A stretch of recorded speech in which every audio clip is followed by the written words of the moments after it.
So it is that time of the year again when everyone around the world starts making their New Year's resolutions. Recently, I was cleaning up this office and I found my list of New Year's resolutions from January of this year of 2024. And I looked down the list and I realized I'd only completed like 3 of the 11 or so resolutions that I made.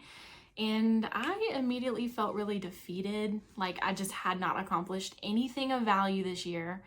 And I really had to reframe my mindset and look at all of the things that I actually did do this year. Think of all the things that I did. I didn't even think to add to the list. I didn't even think they were gonna happen, but they were still of value and really important to me. So with that being said, I wanted to talk today a little bit about why I personally think that New Year's resolutions maybe aren't the best way for us to keep track of things this year, maybe not the best way for us to set goals and measure our success, and what we should do instead to reframe. If that sounds interesting to you, then just keep on watching.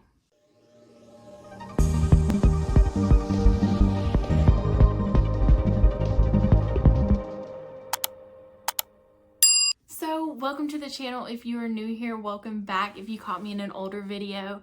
If you are new here, my name is Lily Elizabeth. I'm a new grad social worker.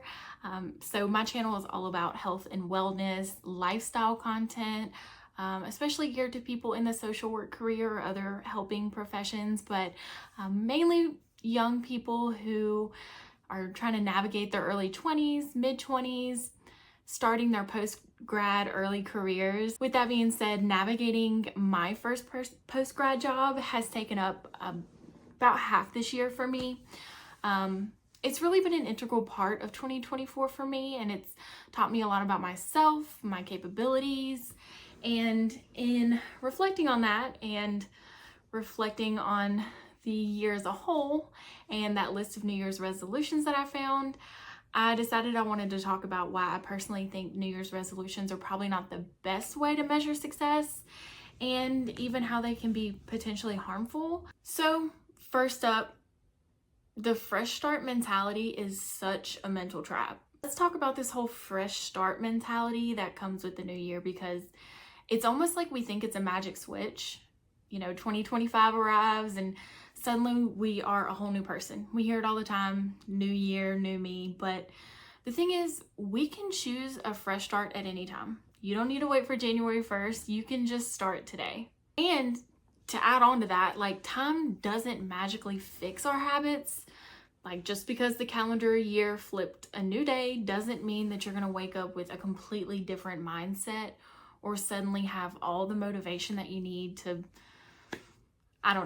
write a novel or go to the gym every day. No matter what day it is, what day of the week, you still need to make a conscious habit of setting goals and following through with our habits every day, because daily habits are what help us reach our goals. The truth is, there is so much pressure to make huge changes just because it's January 1st, and it's just a mental trap. Because when we don't live up to those unrealistic expectations that we set for ourselves, or that we set for ourselves because that's what society is setting for us, we end up just feeling really frustrated and defeated, and in many cases, guilty or worthless. When I found my list, I was like, wow, I didn't do anything on my list. I just completely forgot about the things that I did do that were of value. Another problem is that a lot of times we're setting unrealistic goals. New Year's resolutions often focus on goals that are just too big or too vague. You hear people all the time say, I want to get fit. I want to lose weight. I want to save money. I know I've put these on my list all the time, every year. But without a clear plan or a realistic approach, these broad resolutions are they're just destined to make you feel really overwhelmed, too overwhelmed to follow through with them. So if you are a goal setter and you do want to set some kind of resolutions for yourself, let's call them goals, and try setting your goals using the SMART goals format.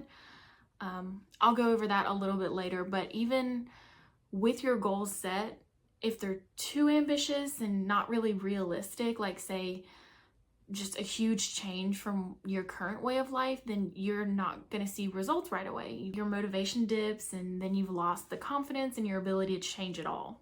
It's that all or nothing thinking. I feel like sometimes we get going and we're doing so well towards reaching our goal because we start off so motivated. You know, it's January 1st and we're so excited, like this is the year I'm gonna reach my goals. But we lose some momentum, maybe we miss a day or two, and then a lot of us have that all or nothing mentality. I know that I have that with some things, and we say, oh, well, I skipped the gym today, or I skipped practicing my writing today, and so I'm already a failure.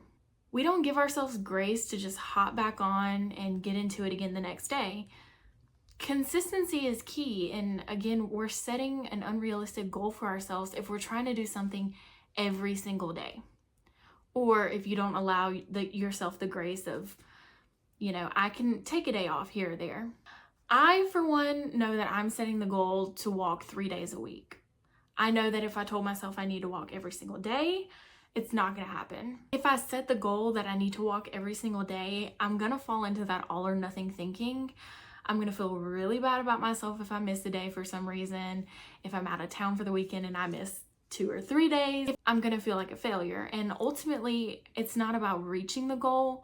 I want to build the habit of consistency so that I'm walking a lot more than I am now. The habit of the consistency is what's going to get me to reaching the ultimate goal of losing weight. So finally, let's talk about some social pressure, because we all know comparison is the thief of joy. We've heard it a million times, but it's so true. As people are posting their videos about all that they've accomplished this year, the videos about the resolutions that they've checked off the list, and the recap videos, I know that's really big on TikTok right now with like the 2024 sound, like just recapping all the great things that they did this year. Try not to compare yourself, because you don't know what they have going on in their life that gave them the opportunity to reach those goals. You don't know if they had more free time than you, things like that. Like, hell, it's the internet. You don't even know if they actually did reach that goal. They might just be telling you that they reached that goal. So what can we do instead of writing resolutions and then feeling bad when we fail? What I'm doing this year is I am goal setting, but I'm using a format called SMART goals. I actually learned this in grad school. So it's specific, measurable, achievable, relevant, and time bound. If you set a goal with all those things in mind, you're more likely to follow through with it, because again, it's achievable, it's relevant to the habits that you want to build, it's time bound, you know you have to do it by this time frame, it's measurable, you're checking in with yourself, holding yourself accountable, and it's really specific. You know, like I said, we don't want to set that get fit, because what does fit mean to you? And then it's just really important to just be kind with yourself. Don't aim for perfection when you're starting a new habit. At the end of the day, you have to have habits. You have to establish healthy habits to reach the goal.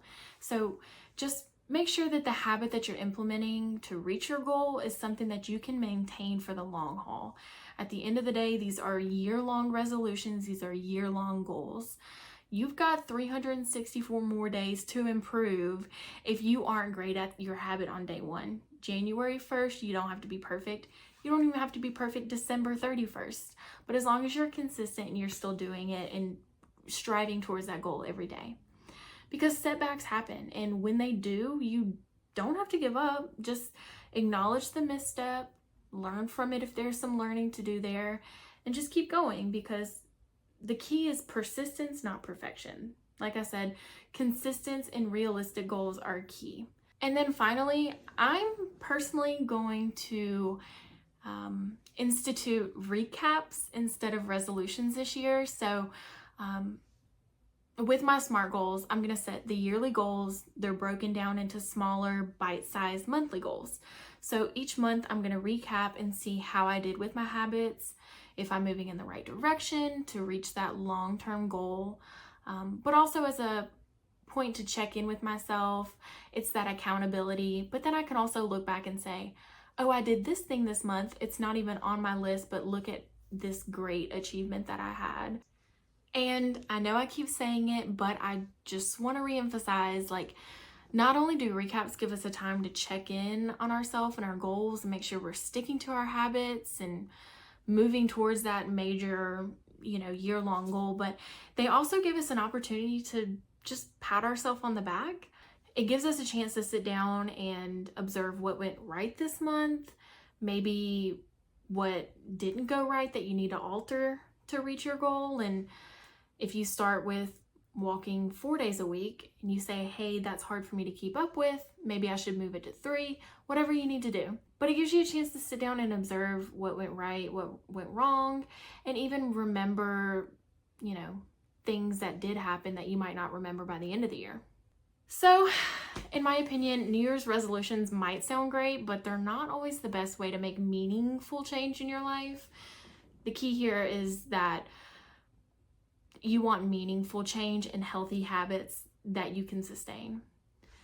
And the secret to long-term success in achieving your year-long goals is just to set those small, specific goals, build sustainable habits, and being patient, but staying on top of yourself. So, all right, so that's it for today's video. Let me know in the comments below, what are your thoughts on New Year's resolutions? Do you make them? Are you making them this year?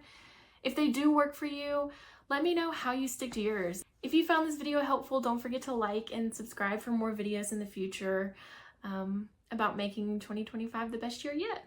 So hopefully I'll see you in my next video. Bye.